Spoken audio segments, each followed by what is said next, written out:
Bonsoir tout le monde. Bon, j'avais dit que je referais pas de live dans la journée, mais je crois que je vais être obligé d'en faire un ce soir. Enfin, j'en fais un du coup, qui sera pas très long. Mais je voudrais éclaircir un petit point quand même parce que depuis les annonces d'Édouard Philippe, beaucoup de monde réagissent, ce qui est plutôt pas mal. Beaucoup d'activistes, de syndiqués, de tous les secteurs d'activité réagissent, ce qui est très bien. Maintenant, je voudrais préciser un petit truc. S'il y a autant de monde dans les rues depuis presque un an, c'est parce que il y a un mouvement social qui est sorti de terre et qui a mis beaucoup de gens motivés à changer leur destin dans les rues. On a aujourd'hui une espèce de réforme, comme ils en font beaucoup, hein. Réforme des retraites. Il y a eu aussi la réforme du chômage, il y a beaucoup de réformes qui sortent des tiroirs comme dans un chapeau magique. Mais actuellement, c'est la réforme des retraites. Alors du coup, ça fait réagir beaucoup de gens et les gens se disent, les jeunes, motivez-vous, il faut rentrer dans la danse, il faut pas laisser faire ça, etc., etc., etc. Je sais pas vous, mais j'ai l'impression qu'ils nous préparent la plus grosse carotte du siècle. Un peu comme tous les psychopathes de l'histoire ont fait les pires horreurs, mais étaient aussi, malheureusement on peut dire, hein, des génies du mal. Hein, et ben, on a aujourd'hui un génie du mal au pouvoir qui s'appelle Macron, et il est très stratège. Très stratège. J'ai un peu peur. J'irai un peu peur parce que j'espère que les gens ont compris la supercherie et que ça fera pas l'effet que je pense, mais j'ai un peu peur que cette réforme des retraites, depuis le départ, elle soit prévue pour être annulée au dernier moment. Et c'est ce que je pense, parce que on est beaucoup à se poser la question depuis des mois. À chaque fois qu'il y a une allocution présidentielle, ministérielle, etc., on se dit, mais putain, mais à chaque fois qu'ils sont à la télé, ces cons-là, on a l'impression qu'ils foutent de l'huile sur le feu. Qu'il faut monter les tensions, petit à petit. Et puis, on se trouve aujourd'hui dans une situation où on a tous les corps de métier qui sont soit en grève, soit en train de se mettre massivement en arrêt maladie pour une réforme, la réforme des retraites. Est-ce que, je pose une question, vous seriez prêt à rentrer chez vous si cette réforme était abandonnée? Il y en a certains qui vont dire oui.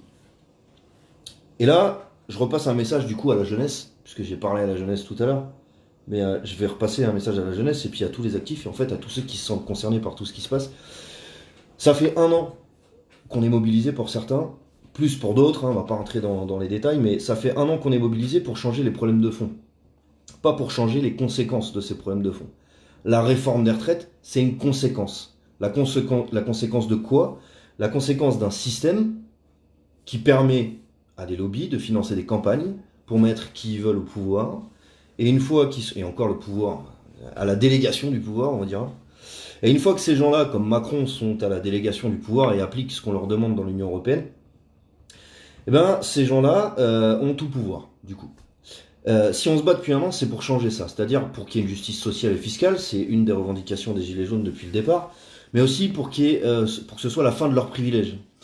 Pour qu'ils ne puissent plus instrumentaliser les institutions et qu'ils ne puissent plus faire ce genre de truc, genre passer une réforme en catimini, à la one again, comme si c'est eux qui pouvaient décider, vu qu'ils ont été soi-disant démocratiquement élus. Et la fin de tout ça, c'est pour changer ça, eh ben, il nous faut une modification de la Constitution, modifier entre autres l'article 3, l'article 27. Je vous laisse vous renseigner sur l'article 27 qui dit par exemple que tout mandat impératif est nul. Ça veut dire que quoi qu'il arrive, ils peuvent faire n'importe quelle campagne électorale et être démagogues au possible. Rien ne les oblige à appliquer ce pourquoi ils ont été élus. Et l'article 3 qui dit que on délègue notre pouvoir à une personne quand on vote et qu'une fois qu'on a voté, les deux recours qu'on a, c'est le référendum, alors initiative partagée qui sert à rien puisqu'il n'est pas suivi, la preuve, et puis il ne le diffuse pas. D'ailleurs, je rappelle qu'on a dépassé la barre des 1 million de signatures et que Macron a dit qu'il abaisserait le seuil à 1 million de signatures. Vous verrez qu'il fera rien, comme d'habitude. La deuxième voie, c'est la voie du vote. Si voter changeait quelque chose, ça ferait longtemps que ce serait interdit, comme disait Coluche. Donc on sait très bien, et ça depuis des dizaines d'années, que le vote est absolument inutile. C'est pour ça que le parti majoritaire, c'est l'abstention et le vote blanc. Si c'était pas le cas, les gens voteraient massivement. Et quoi qu'il arrive, même si on venait à voter massivement pour un parti, peu importe lequel, la Constitution, l'article 3 et l'article 27 de la Constitution leur permettent de faire ce qu'ils veulent. Donc plutôt que de se battre pour entériner une, une réforme de plus, une réforme de moins, une réforme bidon, enfin bref, plutôt que se battre pour ça, ce qui est très grave, prenez conscience, et tous les syndiqués là qui se battent et qui veulent rien lâcher, tous les syndiqués qui ont compris qu'il ne fallait pas céder face à une oligarchie et à un capitalisme véreux et corrompu, prenez bien conscience que si vous voulez changer les choses de façon longue et pérenne, il faut revoir notre constitution et il faut que la population récupère le pouvoir qu'elle doit avoir à la base dans une démocratie, c'est-à-dire le pouvoir de décider de ce qui doit se passer dans sa vie de tous les jours et dans son pays. Si vous comprenez pas ça, vous vous ferez balader avec une petite carotte là. Oh regarde la belle réforme des retraites. Ouh là là, tapez-vous tous les uns sur les autres. Finalement, tout le monde se met ensemble. Le gouvernement dit bon, ok, d'accord, on a merdé. Désolé, on la fera pas. Et hop. Après, ils peuvent dire au niveau de la com chez BFM TV et LCI, voilà, nous avons le gouvernement a fait un effort inimaginable et monstrueux. Ils ont refusé d'obéir à l'Europe et de mener à bien cette réforme des retraites. Et bah maintenant, vous pouvez tous rentrer chez vous. Et les derniers qui restent dans la rue sont des séditieux factieux qui veulent retourner les institutions par la violence, alors qu'absolument pas. Ce qu'on veut, c'est pas retourner les institutions par la violence. Ce qu'on veut, c'est récupérer la gestion de nos institutions collectivement, pas des petits groupuscules de droite, de gauche, d'extrême ou de bordel, un truc collectif qui prend en compte la vie de tous les citoyens et non pas une minorité de trous de balles qui gagne une fortune, le cul sur un siège, à nous dire ce qu'on doit faire quand il y a un petit souffleur sur le côté qui fait nous, chez nous, il faut qu'on fasse ça, hein. L'Union Européenne, je vais pas la citer, mais je la cite quand même, et je lui crache à la gueule, c'est une nom de merde. Voilà. Si vous comprenez pas ça, malheureusement, on se fera dans l'histoire, on se fera mettre la plus grosse carotte du monde, en fait. Hein. Et si vous comprenez pas que pour éviter que des conséquences pleuvent en cascade, il faut régler les causes. On soigne pas une maladie en donnant des antibiotiques. On soigne une maladie en trouvant l'origine de la maladie et en soignant l'origine de la maladie. Voilà. Sinon, c'est ce qu'on appelle symptomatique. Hein. On traite les symptômes, mais pas la cause. Il y a certaines maladies, c'est comme ça qu'on fait. On traite les symptômes, mais pas la cause. Du coup, ça revient à chaque fois, c'est de la merde. Le traitement est inutile. Ça fait gagner de l'argent, tu me diras, au lobby pharmaceutique, mais dans la vie de tous les jours, ça soigne absolument rien. Bah, c'est pareil avec la vie qu'on mène. Si on ne soigne pas la cause de la maladie qui est le capitalisme et le néolibéralisme, qui pense finance et pas humain, bah, si vous ne soignez pas la cause de ces problèmes-là, vous aurez toujours les mêmes conséquences. Vous aurez toujours des politiques avec des fausses politiques contradictoires mises en place par des lobbies et financées par des lobbies ou des riches. Hein. Ça peut être Niel, Arnaud, Attali, j'en sais rien encore, ce genre de personnes qui financent un peu à droite à gauche et qui bouffent ensemble dans des petits dîners somptueux pendant que nous on crève la dalle. Mais voilà, si vous n'êtes pas prêt à vous battre pour le fond des problèmes, c'est-à-dire les lobbies, c'est-à-dire les banques, puisque c'est les banques hein, qui, entre autres, violent la plupart des comptes des Français, puisque la plupart des Français sont en crédit ou sont endettés, donc l'argent, ils le prennent sur des comptes qui sont vides. Ça s'appelle du vol, hein, mais légalement, ça s'appelle des intérêts. Donc ça passe par la dette, etc., etc. La création monétaire, hein, on en avait déjà parlé. Et si on s'attaque pas à tout ça, eh ben on peut toujours caresser dans le sens du poil, on aura toujours les mêmes conséquences. Sur ce, je vais pas vous embêter très longtemps. J'espère franchement que dans l'histoire française, on se rappellera de ça comme étant un mouvement qui a su aller jusqu'au bout et qui a fait tomber un gouvernement illégitime et un gouvernement qui détruit la vie de l'être humain et détruit la vie de la planète, hein, parce que on parle tout le temps de l'être humain, de l'être humain, de l'être humain, mais on est aussi détruit parce que on détruit la nature. Enfin, parce que ces gouvernements-là participent à détruire la nature. Hein. On va pas me dire que le glyphosate, que les supertankers qui polluent tout, le plastique dans la flotte, les OGM et tout ça, ça nique notre santé aussi, mais ça nique la santé de la planète. Du moins, elle s'en remettra, c'est un petit rhume, hein, l'être humain pour la planète. C'est pas la planète qu'il faut sauver, c'est l'espèce humaine. En l'occurrence, la planète commence à réagir parce que forcément, quand c'est comme nous, hein, quand on a un petit rhume, on a un système immunitaire qui se met en place pour le dégager. La planète, c'est pareil, son système immunitaire est en train de s'activer parce qu'il y a un petit virus qui s'appelle l'être humain qui commence à la gratouiller. Donc voilà. J'ai pas grand chose d'autre à dire. Je vois que les jours se suivent et se succèdent avec une mobilisation qui ne fait que grandir.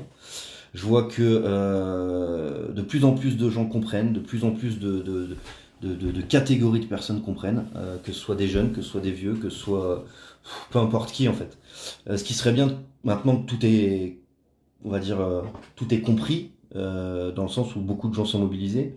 Ce qui serait bien, c'est que les gens comprennent que c'est pas en réglant une conséquence, ou du moins en effaçant une conséquence, qu'on arrêtera la maladie. Voilà.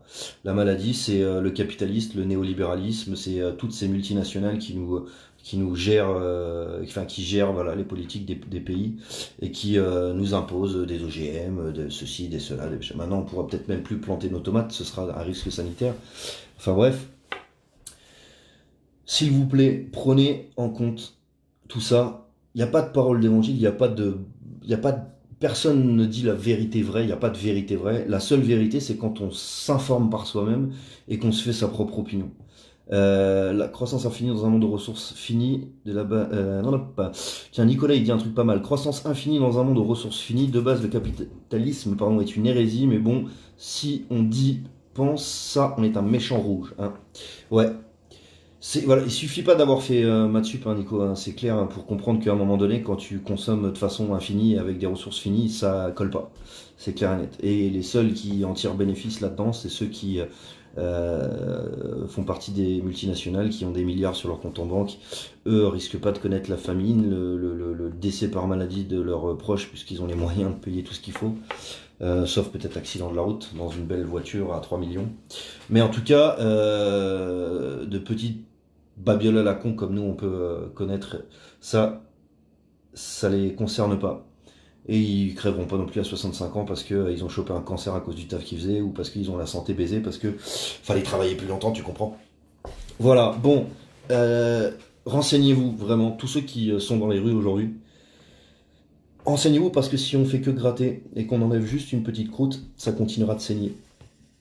Voilà, je vous souhaite une bonne soirée, un bon courage, et réforme des retraites qui continue d'être appliquée, ou pas réforme des retraites qui continue d'être appliquée, ou qui peut enlever, enfin bref, là je m'exprime mal, mais il faut pas arrêter. Il faut pas arrêter, parce que tant que ce système sera debout, nous, on sera à genoux.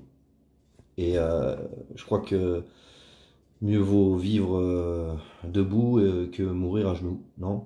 Non, mourir debout que vivre à genoux, c'est ça. Mieux vaut mourir debout que vivre à genoux. Bref, je vous souhaite une bonne soirée, je vous dis bon courage. Je serai à la grève lundi sur Paris. Et on continue à se battre, on continue à être mobilisé. S'il faut que ma fille fasse pas de Noël parce que son avenir est plus important qu'un cadeau le soir du 24, eh ben ma fille fera pas Noël, et elle aura une belle vie comme cadeau du 24 décembre 2019, plutôt qu'un truc éphémère qu'elle foutra à la poubelle 6 mois plus tard.